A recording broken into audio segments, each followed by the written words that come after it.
Hello everyone, welcome back to my YouTube channel English literature चोन। आज के video में हम लोग ललिता अंबिका अंथराजम की काफ़ी famous short story A leaf in the storm को डिस्कस करने वाले हैं। काफ़ी टाइम से रिक्वेस्ट आ रहा था इस वाले टॉपिक के लिए,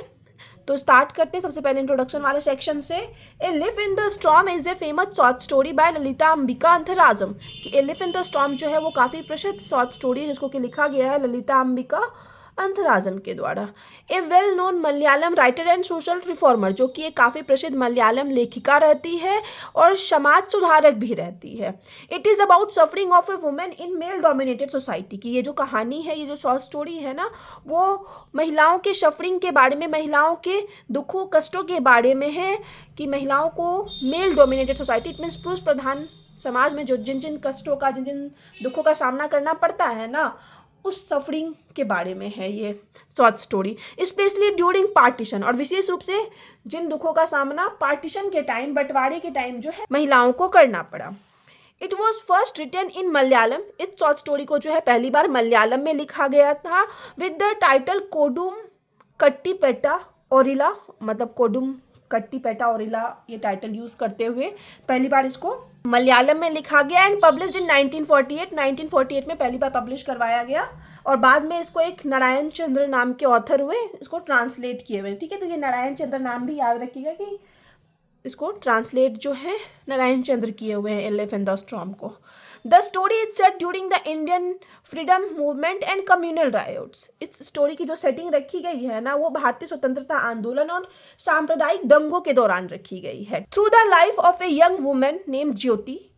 एक यंग वुमेन जिसका कि नाम ज्योति है, उसके जीवन के जरिए the writer exposes how women became the silent victim of war, patriarchy and social chaos. ये जो राइटर है, इट मीन्स ललिता अंबिका जो है ना, ज्योति के लाइफ के जरिए ना, ये राइटर हम लोग को दिखाती है, हम लोग के सामने उजागर करती है कि कैसे महिलाएं जो है ना, वो एक साइलेंट विक्टिम बन जाती है, एक शिकार बन जाती है कोई भी वॉर, इट मीन्स युद्ध का, पैट्रियार्की इट मीन्स पितृसत्ता का, और सोशल क्योस इट मीन सामाजिक अव्यवस्था का, मतलब समाज में कुछ भी उथल पुथल चल रहा है ना, तो कैसे महिलाएं जो है ना उसमें शामिल नहीं होने पे भी उस चीज़ का शिकार बन जाती है, उसकी विक्टिम बन जाती है। फिर नेक्स्ट सेक्शन जो है अबाउट टाइटल वाला है। बहुत बार जो है एग्जाम में इसके टाइटल से रिलेटेड भी क्वेश्चन पूछे जाते हैं, कभी शॉर्ट क्वेश्चन कभी लॉन्ग क्वेश्चन, तो इसलिए हम इसके टाइटल को भी डिस्कस किए हुए हैं कि लॉन्ग क्वेश्चन पूछे ना तो थोड़ा सा इंट्रोडक्शन लिखोगे, फिर टाइटल के बारे में थोड़ा डिटेल में लिखने के बाद ना समरी वाला सेक्शन ही कंटिन्यू रख दोगे और एंड में कंक्लूजन लिख दोगे, आपको मार्क्स मिल जाएंगे। बस बीच में ऐसे समरी हेडिंग मत डाल। ठीक है, तो the title a leaf in the storm is symbolic. ये जो हम लोग का टाइटल है a leaf in the storm, वो सिंबॉलिक है, इट मीन्स प्रतीकात्मक है। Lalitha Ambika Antharjanam uses this title, और ललिता अंबिका अंथराजम जो है इस टाइटल का यूज करती है, उपयोग करती है to express the helpless condition of a woman during partition. मतलब पार्टीशन के दौरान महिलाओं की जो हेल्पलेस कंडीशन थी, इट मीन्स असहाय स्थिति थी ना, उस स्थिति को एक्सप्रेस करने के लिए, उस स्थिति को दिखाने के लिए ना ललिता अंबिका जो है ये टाइटल का यूज़ करती है। यहाँ पे जो टाइटल में लीफ और स्टॉर्म वर्ड यूज़ किया गया है ना, तो उसका क्या मीनिंग है, वो किस चीज़ को रिप्रेजेंट करता है बताए हुए कि लीफ जो है represents Jyoti and innocent child. Leaf जो है पत्ता, क्योंकि वो बहुत कोमल सॉफ्ट होता है, तो वो रिप्रेजेंट करता है ज्योति को और उसके इनोसेंट निर्दोष से बच्चे। जो स्टॉर्म है, तूफान है, वो वर्ड रिप्रेजेंट करता है कम्युनल वायलेंस, इट मीन्स सांप्रदायिक दंगों को, पॉलिटिकल अनरेस्ट, राजनीतिक उथल पुथल को, पैट्रियार्की इट मीन्स पितृसत्तात्मकता को, and social cruelty it means समाज की क्रूएलिटी, क्रूरता को दिखाता है। ये जो स्टॉर्म वर्ड है टाइटल में। Just as a leaf has no power to decide its direction, जिस तरह से लीफ, एक पत्ती के पास ना कोई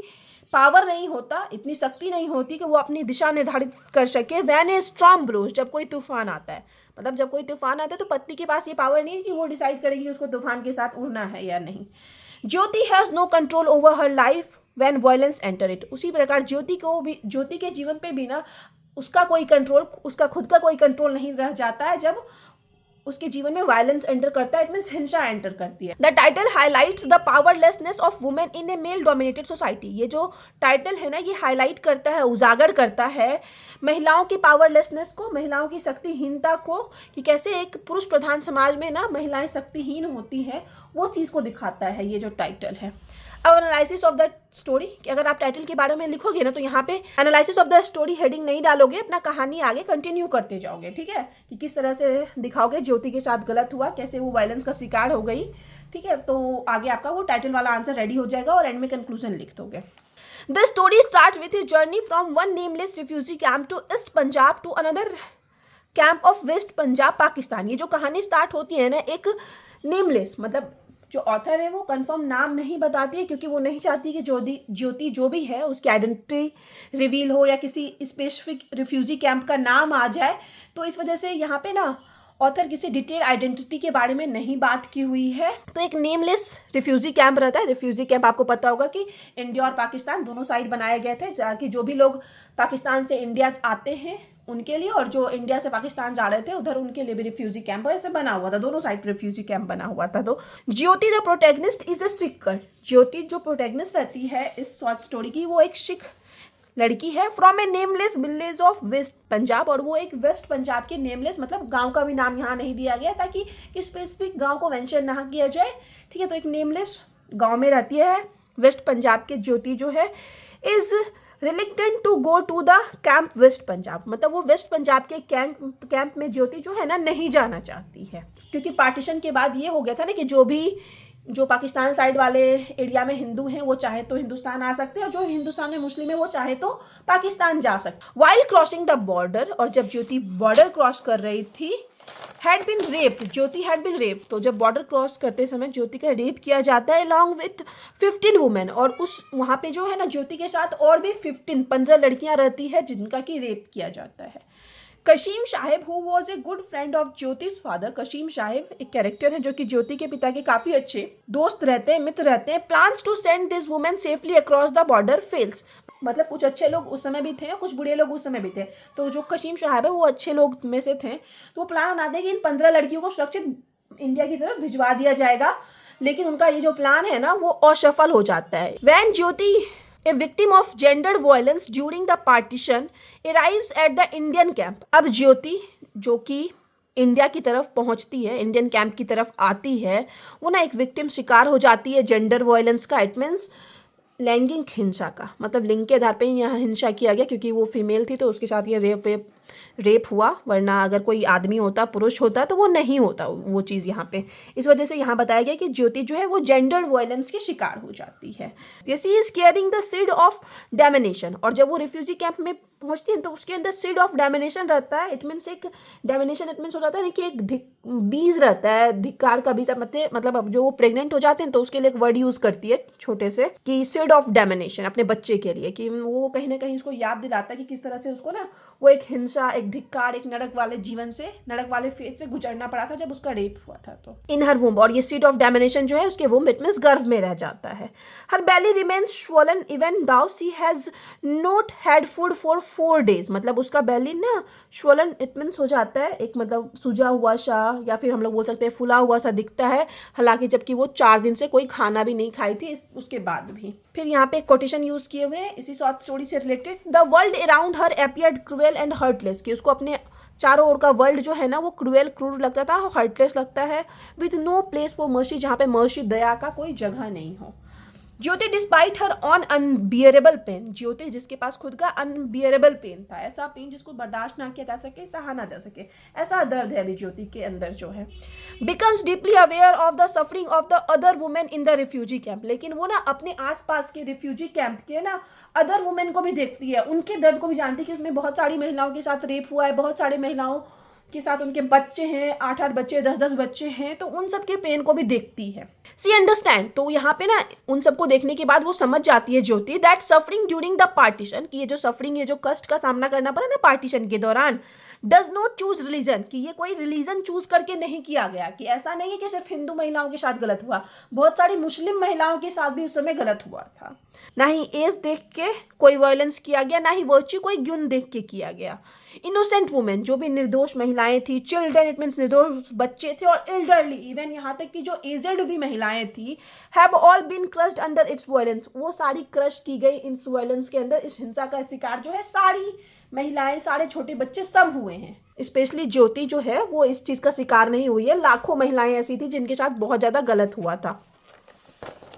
इन this world sin belong to the women, तो यहाँ पे वो लाइन भी यूज करती है कि इस दुनिया में जो पाप होता है ना, पाप जो है ना वो महिलाओं का है, मतलब पाप जो भी गलत हुआ ना, वो सब कुछ महिलाओं के सर पे मर्द दिया जाता है। फॉर एग्जाम्पल ज्योति जैसे प्रेग्नेंट हो गई, उसमें उसकी कोई गलती नहीं थी क्योंकि उसके साथ रेप हुआ था, वो हिंसा की शिकार हुई थी, लेकिन सोसाइटी जो है फिर भी ज्योति को जज करती। तो यही हो गया एट द एंड कि पाप कोई और करे, लेकिन विक्टिम जो शिकार है उसी के सिर पर, महिलाओं के सिर पर ही पाप को मर्द दिया गया। As labour pains over power her body, जैसे जैसे उसके शरीर में मतलब एंड टाइम आ गया है तो उसके शरीर में लेबर पेन बढ़ता है। ज्योति फील्स कंप्लीटली ब्रोकन, तो ज्योति को बहुत ही ब्रोकन सा फील होता है, बहुत बुरा लगता है। सी एक्सपीरियंसेस इंटेंस शेम, यहाँ पे इसको बहुत ज्यादा शर्म का अनुभव होता है, डर भी लगता है। Not because she has committed a sin, इसलिए नहीं कि वो कोई पाप की हुई है, बट बिकॉज क्योंकि society has taught her to feel guilty, क्योंकि सोसाइटी, ये समाज उसको सिखाया है कि उसको दोषी अनुभव करना चाहिए कि वो गलत है, मतलब उसके साथ गलत हुआ है, विक्टिम के रूप में समाज उसको नहीं देख रहा है, बल्कि उसको एक गिल्टी के रूप में,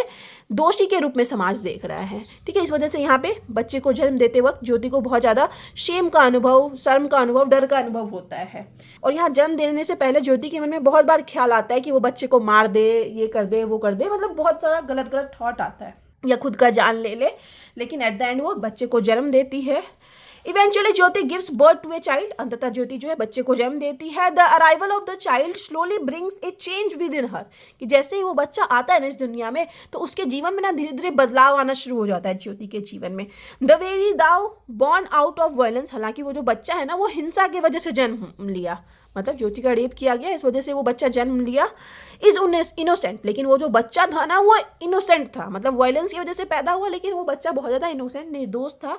ज्योति बिगिंस टू फील ए फेंट sense of responsibility and attachment, जैसे ही ज्योति उस बच्चे को अपने गोद में लेती है, कि जहाँ कहीं एक टाइम वो सोच रही थी इस बच्चे को मारने का, लेकिन जब उस बच्चे के आने के बाद ज्योति उसको गोद में लेती है ना, ज्योति को यहाँ पे रिस्पॉन्सिबिलिटी, अपना दायित्व अनुभव होता है, अटैचमेंट सा, लगाव सा अनुभव होता है उस बच्चे के साथ।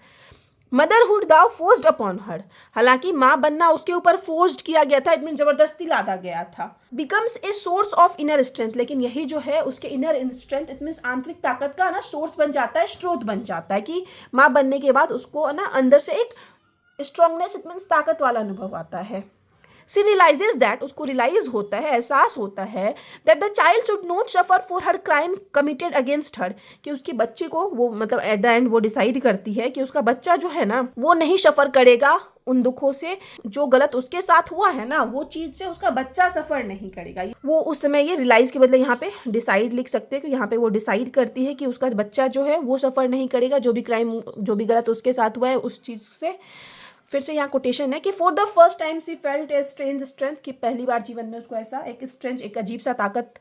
अनुभव होता है, राइजिंग विद इन हर, जो कि उसके अंदर धीरे धीरे राइज हो रहा था, उग रहा था, उसके अंदर एक आंतरिक स्ट्रेंथ अजीब सी मिल रही थी उसको एट दिस मोमेंट। और इसी समय ज्योति डिसाइड्स दैट, ज्योति डिसाइड कर लेती है, शी विल लीव, कि वो जीवित रहेगी, नॉट फॉर सोसाइटी, और वो जीवित जो रहेगी सोसाइटी, किसी समाज के लिए नहीं, नॉट फॉर ऑनर, ना कि सम्मान के लिए, बट फॉर हर सेल्फ, खुद के लिए, एंड हर चिल्ड्रन, और अपने बच्चे के लिए वो जीवित रहेगी। ठीक है, तो यहाँ पे जो है हम लोग का स्टोरी वाला सेक्शन खत्म हो गया। यहाँ पे वो डिसाइड कर लेते हैं कि वो अपने लिए और अपने बच्चे के लिए जो है आगे जीवन जिएगी, और अपने बच्चे को जो है उस वायलेंस का, उस हिंसा का शिकार नहीं होने देगी। अब आगे जो है हम लोग का कंक्लूजन वाला सेक्शन आता है। कंक्लूजन में है, देयरफॉर, अंततः, A Life in the Storm is a story that presents the inner pain, fear, emotional struggle of a woman. ये A Life in the Storm जो है ना वो एक कहानी है जो कि प्रेजेंट करता है, दिखाता है एक महिला के आंतरिक दर्द को, डर को, और इमोशनल स्ट्रगल, भावनात्मक स्ट्रगल्स, भावनात्मक संघर्षों को दिखाता है एक महिला के, who becomes a victim of social injustice, जो भी जो है इस सामाजिक अन्याय का विक्टिम बन जाती है, सामाजिक अन्याय का शिकार हो जाती है। तो वैसी महिलाओं के दर्द को, इमोशनल स्ट्रगल को, इनर पेन को दिखाने की कोशिश की गई है story a leaf in the storm में। फिर है Antharjanam uses a realistic and sensitive style. Antharjanam जो है यहाँ पे एक रियलिस्टिक, एक वास्तविक और काफ़ी संवेदनशील स्टाइल चूज करती है, शैली यूज करती है, टू सो, ये दिखाने के लिए कि how women are oppressed not only physically but also mentally and emotionally, कि कैसे महिलाओं को ऑप्रेस्ड, इट मीन्स प्रताड़ित किया जाता था, उन पर जुल्म किया जाता था, और ये जो जुल्म होता था वो सिर्फ फिजिकली, इट मीन्स शारीरिक रूप से उन पर जुल्म नहीं किया जाता था, बल्कि मेंटली, इट मीन्स मानसिक, और इमोशनली, इट मीन्स भावनात्मक तरीके से भी कैसे महिलाओं पर जुल्म किया जाता था। ये चीज़ बड़े ही रियलिस्टिक, इट मीन्स बड़े ही वास्तविकता के साथ, और बड़े ही सेंसिटिव, इट मीन्स संवेदनशील स्टाइल में हम लोग की जो ऑथर है ललिता अंबिका अंतराजम दिखाई हुई है इस शॉर्ट स्टोरी के माध्यम से। ठीक है, तो यहाँ पे हम लोग का नोट्स वाला सेक्शन खत्म हो गया। वीडियो अगर आपको अच्छा लगा, आपके लिए हेल्पफुल है, तो आप लोग वीडियो को लाइक करना, चैनल को सब्सक्राइब करना और कमेंट करके बताना कि नेक्स्ट जो है आपको किस टॉपिक पे वीडियो चाहिए। और हम लोग के चैनल का एक टेलीग्राम ग्रुप भी है, आप चाहो तो उसको ग्रुप को ज्वाइन कर सकते हो। और सारे टॉपिक का PDF जो है 1 में से पेड है, तो पेड PDF के लिए आप हमको टेलीग्राम पे मैसेज कर सकते हो। टेलीग्राम के ग्रुप का लिंक और पेड PDF के लिए टेलीग्राम का लिंक दोनों आपको इस वीडियो के डिस्क्रिप्शन बॉक्स में या चैनल के अबाउट वाले सेक्शन में मिल जाएगा। ठीक है, तो मिलते हैं नेक्स्ट वीडियो में नेक्स्ट टॉपिक के साथ।